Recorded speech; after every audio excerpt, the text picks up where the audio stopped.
次に担保多喜男君。議長の許可を得ましたので、これより一般質問をいたします。この質問は、地元の声を代表いたしまして、質問をいたしますので、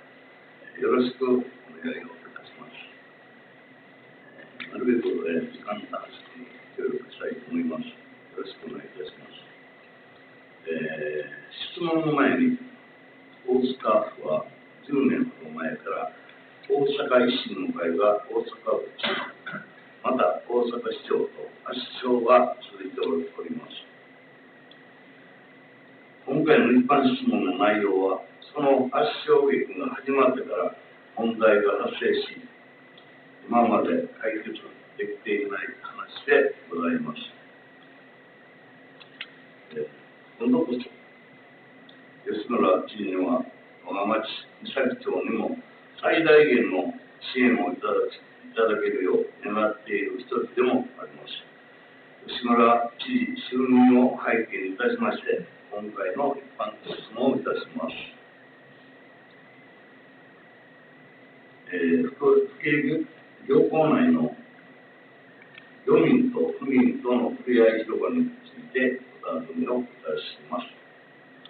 この場所は風光明媚に恵まれた岬町の中でも大阪唯一の自然海浜が反保地区まで伸びており、その点では最たる場所でもございます。田代町長は岬町内の風光明媚な長所たる場所を岬町の看板場所に発展していただいております。府警港におきましても、大阪で唯一の港オアシスの認定を受けられ、また観光案内所の設立、そして府警洲本航路の復活等に関しても力を入れていただいているのは明白であります。府警港より丹野までの間にしても、漁民と府民との触れ合い広場はちょうど中間に位置しておりますが、もしこの場所が正常に運営されておれば、人々を集客する一大拠点になっていることは間違いないことでしょう。参考に毎年行われております、イベントがあります。府警漁業組合と商工会との共催をしております。その場所では、イベントがすれば約1万人の動員があるとのことです。ところで、この場所は平成7年に工事を着工し、今に至っておりますが、まともに進んでおれば、府警港から飯能湾までの海岸線は、たくさんの方々の集まっている場所になっていると思われます。ところが、私的に中間になっている漁民と府民との触れ合い広場においては、環境の中から悪臭、また排水の不備による周辺地区家庭への、浸水被害と多くの未解決の部分が多くあります。悪臭問題につきましては、約13年前の平成19年代、浸水問題については平成21年から10年代の持ち越しになっております。大阪府は、工事自体は問題なしと今でもかたくなに手をつけようとしておりません。今まで問題が発生するたびに、私の町長をはじめ各担当職員のご苦労を見ているものとしては、その繰り返しはあってはなりません。大阪府は予算をつけて動かなければ問題解決に至ることはありません。そこで質問を出します。2点ございます。1点目は、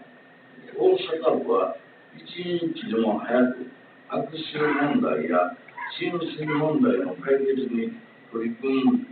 んで、岬町に移管しようとしているのかどうかを尋ねたいと思います。2点目は、大阪府は今後、このふれあい広場をどのようにしようとしているのかをお尋ねしたいと思います。都市整備部長、令和2年還付議員のご質問にお答えいたします。まず、府警漁港ふれあい広場の整備についてでございますが、これまでもご質問いただきましたとおり、大阪府が実施しました埋め立て造成や防波堤等の漁港整備が平成20年度に改正した後、緑地やその他施設の整備につきましては、社会経済情勢の変化により延期されておりましたが、平成26年度から多目的広場の整備が再開され、トイレ、給排水、照明設備などの整備が平成28年度に完了してございます。この間、議員ご案内の排水環境からの悪臭問題と内水排除の問題が残っており、付近住民の方々には大変なご迷惑をおかけした経緯があることから、本庁としましては、住民の生命と財産を守る立場から、これらの問題が抜本的に解消されない限り、現在も施設の移管を受けない方針でございます。大阪府とは、これら問題の解消に向けて、これまでも協議を継続し、対策の一例としまして、排水環境内の排水能力を高めるためのポンプを設置するなど、最善な方法を検討していただきたいとの思いで、協議の場でも要望しておりますが、現在におきましても進展のない状況が続いているところでございます。今年度におきましては、北出地区の排水路等について、大阪府と現地確認も行っておりますが、大阪府さんの方からも協議について、さほど申し出もない状況でございます。本庁といたしましては、移管そのものを否定しているものではなく、ハード面で対応ができるのではないかとの考えから、大阪府に施設の改善を要望しており、今後も継続して慎重に対応してまいりたいと考えてございます。反保多喜男君。まず答弁の再質問させてもらいます。府警漁港は、漁民と府民とのふれあい広場の整備が目的であります。多目的広場の整備は完了しておりますが、業振興などにつながるにぎわい施設の整備が実施されております。今後、大阪府に何か計画はあるのでしょうか。この場所は、最初はこちらは、地元の、ところで住んでいますものには、最初の、計画がございました。聞いておりました。あそこの漁業の上に屋根がありますけど、長い水堀公園に向かって、あそこの後ろ側で、たくさんの町内の方も集まるように、店舗を設立をして、そしてまた魚の市場もこしらえて、そこへ、住民の方、あるいは町内の方がたくさん集まって、にぎわいのある、そういう場所に成功という、そういう夢のような話がございましたけど、そういう姿も全然なく、今のようになっておりますが、大阪府、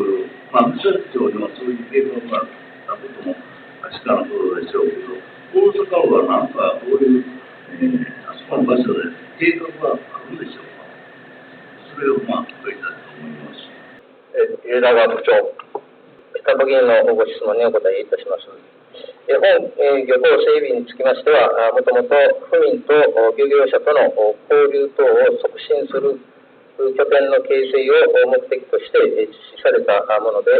社会経済情勢の変化により、にぎわい施設等の整備のめどが立っていない状況と認識しております。現時点におきましては、その他の施設等の整備について、大阪府から何も引き及んでいない状況でございます。本庁といたしましても、漁業振興や地域の活性化に資する施設は必要と考えますが、悪臭や排水環境の解消に向けた取り組みが第一であると考えております。その状況等を勘案しながら、今後の施設整備等の考え方につきましても、大阪府に確認してまいりたいと考えてございます。担保代表君。はい、答弁ありがとうございます。それでは、2点目の質問をさせてもらいます。続きまして、毎年ふれあい広場にて、府警漁港ふれあいスタなイベントとして定着をしております。平成22年から、10年継続しており、最初は約3000人の方がご来場されたというふうに聞いております。ところが、現在、10年間で約9000人になっていると聞き及んでおります。これも、府警漁業組合と岬町商工会との共同開催をしており、このような場所でも皆さんで協力し、知恵を出し合えば大きな動員を得て、楽しい活気のある場所になる基本を示しております。共催をしている漁業組合、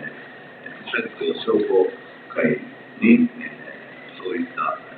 成長の度合いを見させてもらいまして、敬意を表したいと思います。また、この広場には、トイレ、上湿度で整備された広場、防火水槽が完備されておりますが、岬町の土地ではありません。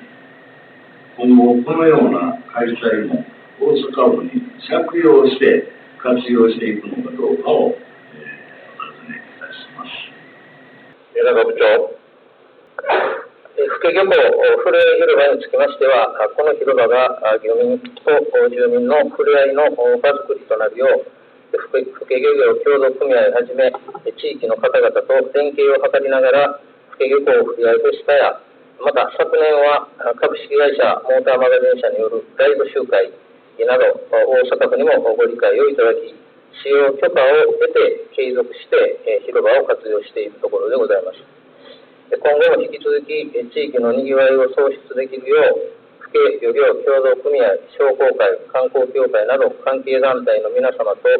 連携した取り組みを進めてまいりたいと考えておりますが、実施にあたりましては、当面使用許可を得る形で活用していくものと考えてございます。担保代表君。答弁ありがとうございます。この府警漁港および漁民と区民との触れ合い広場まで、私の自宅からは約200メーター弱の非常に身近な場所でございます。平成19年の悪臭問題の時の担当課の皆様、そして平成21年度の北出地区の浸水被害の時の田代町長選挙に1件ずつもらっての消毒作業、ご苦労されているところを私も見させてもらいましたが、この諸問題解決のためにさらなる努力をしていただいて、我々住民はじめ府警ふれあい漁港広場におられる多くの皆様が安全に自由に利用できる環境を整備に努めてもらえるよう要望して、私の質問を終わります。ありがとうございました。